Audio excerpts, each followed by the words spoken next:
On this channel, I talk a lot. Guess you've noticed that. So in this video, I want to talk about how we talk or how we communicate information on social media in general. Why is it so difficult to communicate on social media? What's a parasocial relationship? And should you trust me?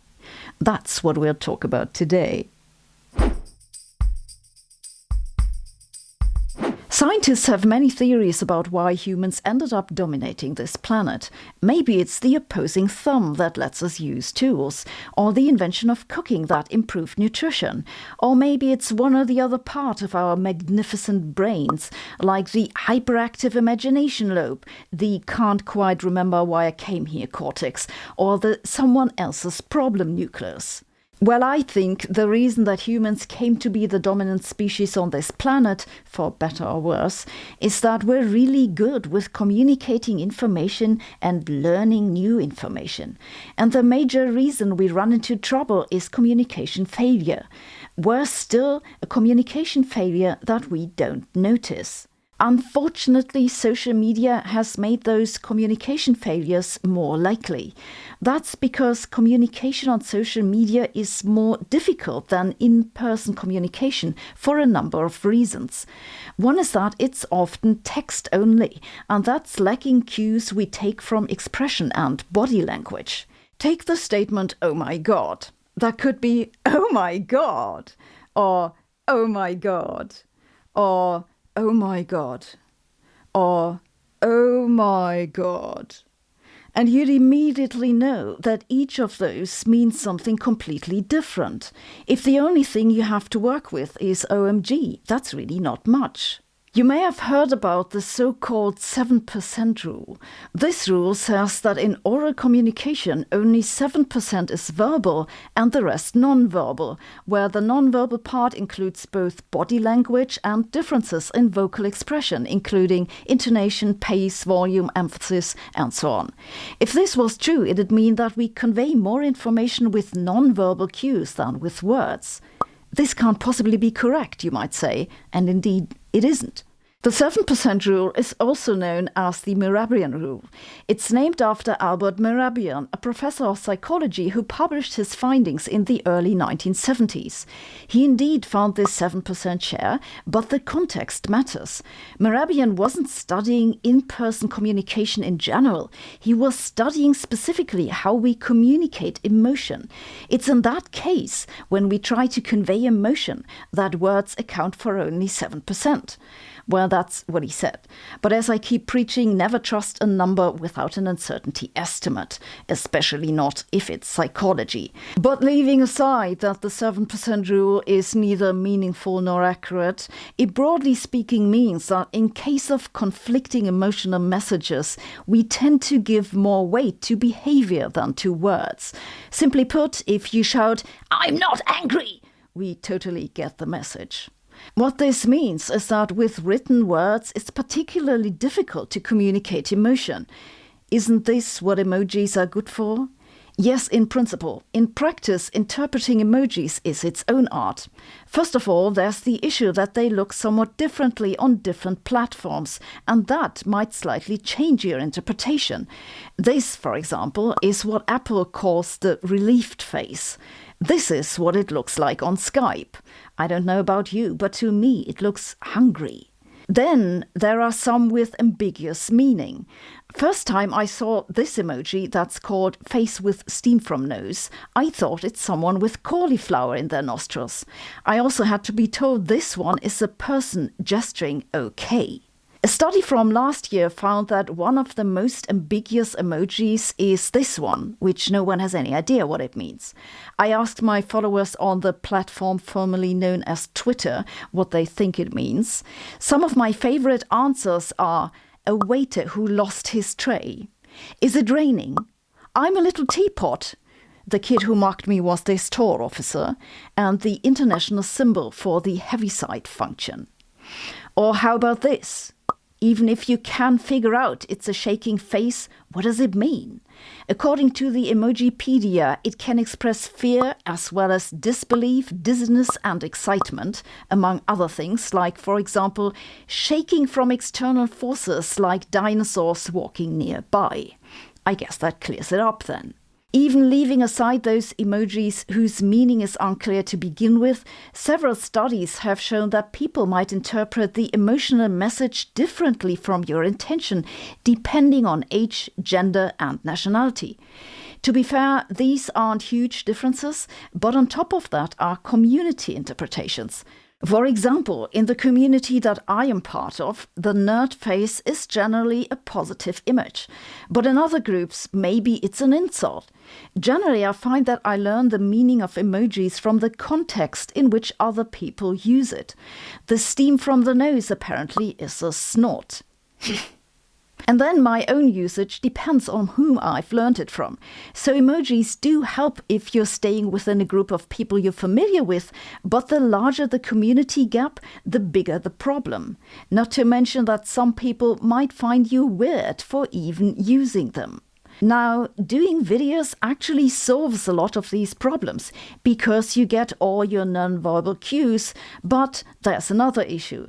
It's that while you can stop and rewind me, you can't interrupt me to ask a question. Communication can, broadly speaking, be classified into two types, synchronous and asynchronous. In synchronous communication, the interaction occurs in real time, like in face-to-face conversations and phone calls, but also live chats or instant messaging. In asynchronous communication, you must wait until the other party responds.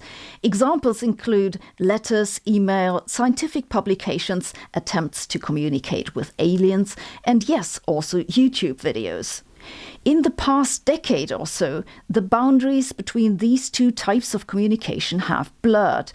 This is because on most platforms you find some people who are there with you at the same time, so you might have synchronous or almost synchronous communication, but then people might reply to that conversation for weeks or years.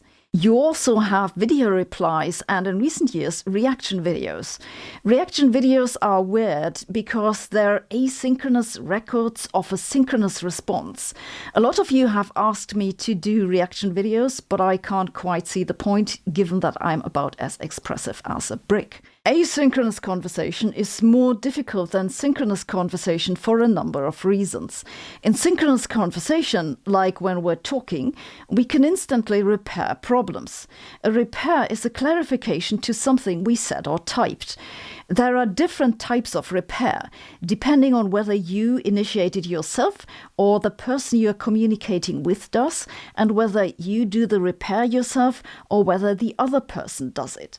A self-initiated self-repair is a statement of the sort, "Sorry, what I meant is there are 4 different types of repair," and so on. You have those in recordings of synchronous conversations, but you rarely get them in crafted writing or scripted text like this. Then there is the self-initiated other repair. That's a situation when I ask myself, "What's his name?" and you say, "Musk, Elon Musk." There's also the other initiated other repair, which is when you interrupt me to say, "X? Oh, you mean Twitter?"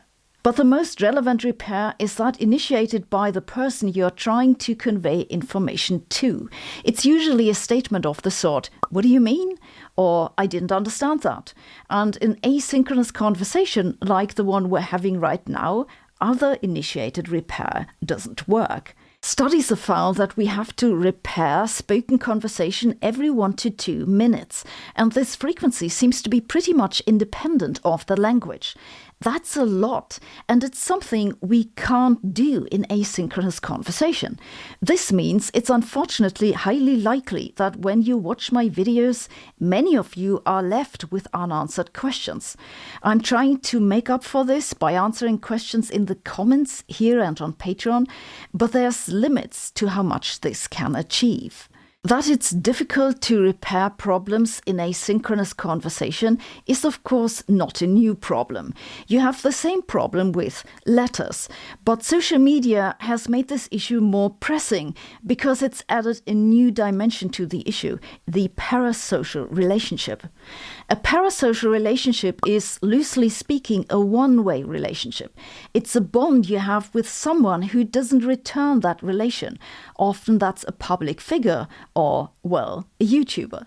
Pretty much everyone who has grown up in the developed world has parasocial relationships. Researchers found that children as young as 18 months form parasocial relationships with cartoon characters. I have a lot of parasocial relationships with other YouTubers. For example, Ali from Peppa English. Ali has been teaching me invaluable lessons such as the many uses of the word shit. I shit you not. I always look forward to watching his videos because he's become part of my life. Yet, he doesn't know anything about my existence. Ali, in case you end up watching this, thanks for everything. More swear words, please. And I have parasocial relationships with many of you, but the other way round. I don't like it. I would much prefer being able to talk to each of you and find out what brings you here and what you do and what your interests are and what you like and don't like about this channel. But I can't. So we have to work with it somehow. And here the issue with the conversation repair comes back. Putting out a video that'll be watched by some 100,000 people is not like sending a letter to your love in New York. I don't get one reply. I get thousands. More often than not, they contradict each other. I can't repair all of that. It's just not possible. And that's not the only problem with parasocial relationships. One particularly weird aspect of them is that the relationship with what psychologists call a public persona, not a real person. What you know of me isn't me, it's what I choose to share with you. And that's my public persona. Now, I think my friends would all confirm that in real life I'm pretty much the same as on this YouTube channel, what with impromptu lectures and sarcastic jokes. But then, of course, that's exactly what I would say, wouldn't I? The issue is, parasocial relationships are easy to exploit for the sake of making money, and you see this a lot on social media. The thing is that in the present times, attention means money, and influencers have attention which they can and do convert into money. A study from 2018 looked for the most important factor that helped YouTubers to affect their viewers' attitude both to the video as well as the brand they're promoting. What do you think it is? It's trust. Trust scored well higher than expertise, and likability, interestingly enough, had pretty much no influence on the attitude to the content. You don't have to like me, guys. Just trust me, I'm a physicist. But of course, this trust can be abused. A prominent example is the infamous Liver King, who claimed he was growing spectacular muscles by eating insane amounts of raw meat, but actually spent upwards of $10,000 a month on muscle-enhancing drugs. I can promise that my German accent is real. Now, you're all smart people, and I believe you're not easily influenced, but there's one thing you should watch out for. Parasocial relationships can be both positive and negative. Some people are fans, some people are haters. For some public personas, the polarization between the two groups is dramatic. Think Donald Trump, Elon Musk, or J.K. Rowling. The thing is now this. Since it's rare for a fan or hater to have an interaction with the persona they're interested in, they mostly communicate among each other. This leads to extreme in-group and out-group behavior. If you find yourself in a situation like this, be careful, because you might psychologically maneuver yourself into a corner where you have to defend someone you barely know or attack someone you barely know to remain welcome by that group you want to be part of. Now, let me be honest. If I see that someone is attacking me in an unreasonable way, I certainly wish someone would come to my defense. However, if you see that happening for your own benefit, I recommend you just ignore it.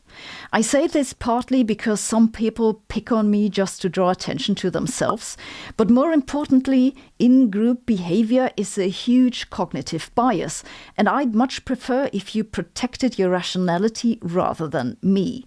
I'll be fine, don't worry, just let them talk. In summary, communication on social media is difficult because communication is difficult, period. It requires that we get some neural signals converted into words and motion and hope that the other person decodes it correctly. It frequently goes wrong. In person-to-person communication, non-verbal cues and the possibility to repair are essential to convey meaning, but they're difficult on social media, especially for asynchronous conversations, and parasocial relationships bring in additional psychological problems. I find it helps to know a little about all those things to reflect on what's going on and to keep a clear head. So I hope you found this video useful. If you have other tips that help you stay level-headed on social media, let us know in the comments. Something else that you need for good communication is words. And not just any words, you need the right words in the right order. I know the problem. If you sometimes struggle with finding the right words, you should check out Grammarly, who's sponsoring this video. Grammarly is an AI-powered writing tool that helps you with your writing from start to finish, which has been saving me a lot of time. You won't be surprised to hear that I do a lot of writing. It's not just the scripts for the videos, but also the newsletter, the occasional essay, and yes, a lot of emails too. Grammarly helps me with all of that. Let's take one of those cases where you get a long email and you kind of have to reply, but you're not sure how to go about it. Grammarly will summarize it for me and then help formulate a reply. Or say you want to write a newsletter. With Grammarly, you can pick your own voice and tone. Do you want to be casual, neutral, or formal? And then engaging, witty, or direct, and so on. You select your voice, and then, this is the best part, you just tell it what you want to say, the best way you can get it out, and it'll suggest a text. This really saves me so much brain power that I don't have to figure out how to get started. You know, it's much easier to be professional if you have help like that. I have to tell you honestly, I didn't fully realize how much of my time this was taking up, just trying to find the right words, until I started using Grammarly. You can sign up and download it for free, but of course we also have a special offer for our viewers. If you sign up with our link at grammarly.com/Sabine, you'll get 20% off Grammarly Premium, so go and check this out. Thanks for watching. See you next week.